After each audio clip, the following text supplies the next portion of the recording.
UP जैसे राज्य में इतनी फर्टाइल लैंड, इतना अच्छा जल संसाधन, लेकिन टेक्नोलॉजी नहीं देते थे, अच्छा सीड नहीं देते थे। कल किसान दिवस था, किसानों के मसीहा चौधरी चरण सिंह जी के 123वीं जयंती के अवसर पर एक कार्यक्रम विधान भवन के सामने भी हुआ था, और मैं समझता था कि नेता प्रतिपक्ष और हमारे विरोधी दल के भी सदस्य उसमें भाग लेंगे, क्योंकि चौधरी साहब तो प्रदेश के नेता थे, देश के नेता थे। आप उस कार्यक्रम में नहीं थे, आएंगे भी नहीं आप लोग, क्योंकि आप लोग तो हर एक कार्य को आप वोट बैंक के नजरिए से देखते हैं। आपकी नियत है, आप किसान को वोट बैंक की नजर से देखते हैं इसलिए कुछ किए नहीं, आप दलितों को वोट बैंक की निगाह से देखते हैं इसलिए कुछ बोलते नहीं। इसलिए मैं कह रहा हूं ना, देखो बांग्लादेश में एक दलित नौजवान को कैसे जला दिया गया। आप लोग गाजा पट्टी में होने वाले किसी भी उस पर आंसू बहाते हैं, लेकिन आपकी जबान से एक शब्द नहीं निकल रहा है, क्योंकि एक दलित नौजवान मारा गया बांग्लादेश में, और उस नौजवान के मरने पर आपकी जबानें सिल चुकी हैं, क्योंकि आप उसको केवल वोट बैंक के रूप में इस्तेमाल करते हैं। ये राजनीति नहीं है पांडे जी, ये राजनीति नहीं है, ये वो सच्चाई है जो आपकी तुष्टीकरण की नीति है, जिसके कारण बांग्लादेश बना है। अगर बांग्लादेश पाकिस्तान नहीं बना होता, इस तरीके से हिंदू नहीं जलाया होता, और जलाता तो फिर उसकी क्या दुर्गति होती या वह भी जानता। ये सुरक्षा की गारंटी, वहां मारे जा रहे हैं हिंदू, आप लोग नहीं बोलेंगे। एक कैंडल मार्च निकाल के चलते हैं गांजा के मुद्दे को लेकर के,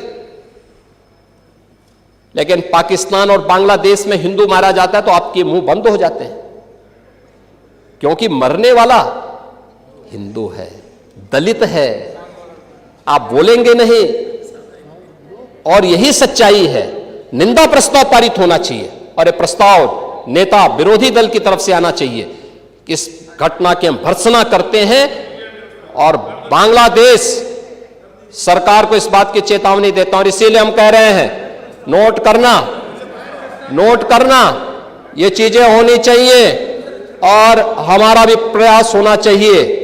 जब बांग्लादेशी को यहां से निकालेंगे और रोहिंग्या को यहां से बाहर का रास्ता दिखाएंगे तो उनके समर्थन में मत आना, क्योंकि उनमें से बहुत सारे लोगों के वोट आपने बनवाए हैं, उनके बहुत सारे लोगों के लिए आधार भी बनवाने का पाप किया है आप लोगों ने। इसलिए इन चीजों को ध्यान में रखना, और एक एक चीज की स्क्रीनिंग होगी, बहुत प्रभावी कार्रवाई करेंगे। हमारे ही देश में रह करके हमारे लोगों के खिलाफ अपराध, और वहां पे निर्दोष हिंदुओं पर अत्याचार करोगे, निर्दोष सिखों पे अत्याचार करोगे, ये स्वीकार्य नहीं हो सकता है। और यही आप करते हैं कि किसानों के बारे में भी आपका आचरण यही है। कल देखिए शाही जी ने चौधरी चरण सिंह सीड पार्क का भी जमीन आवंटन का काम प्रारंभ कर दिया। अच्छा, किसान को अच्छा बीज मिले, अच्छी तकनीक मिले, कम लागत में ज्यादा उत्पादन। आपके समय में क्या होता था? लागत ज्यादा थी, उत्पादन कम था, बाजार नहीं था, किसान तबाह था, परेशान था, बिचौलियों के द्वारा लाभ ले लिया जाता था। आज किसान सुरक्षित है, किसान को योजनाओं का लाभ मिल रहा है। और कल चौधरी साहब के नाम पर कार्यक्रम था, और इन सभी माननीय सदस्यों ने गन्ना मूल्य के बारे में कहा, हम लोगों ने दिया, लगातार दे रहा। यूपी आज के दिन पर देश के अंदर गन्ना उत्पादन का नंबर 1 का राज्य है। आपके समय में चीनी मिलें बिकती थी, बंद होती थी, वर्षों का गन्ना मूल्य बकाया रहता था, किसान तरसता था। अब यह स्थिति नहीं है। अब अन्नदाता किसान हमारे लिए वोट नहीं, वह सम्मान का पात्र है। आज उसको नए तकनीक के साथ आच्छादित किया जा रहा है। 22 लाख हेक्टेयर से अधिक भूमि को सिंचाई की सुविधा दी गई है। आप स्वीकार करें ना करें, लेकिन उस सच्चाई को जमीन पर देखेंगे तो ये चीजें आपको देखने को मिलेगी। और परिणाम क्या है?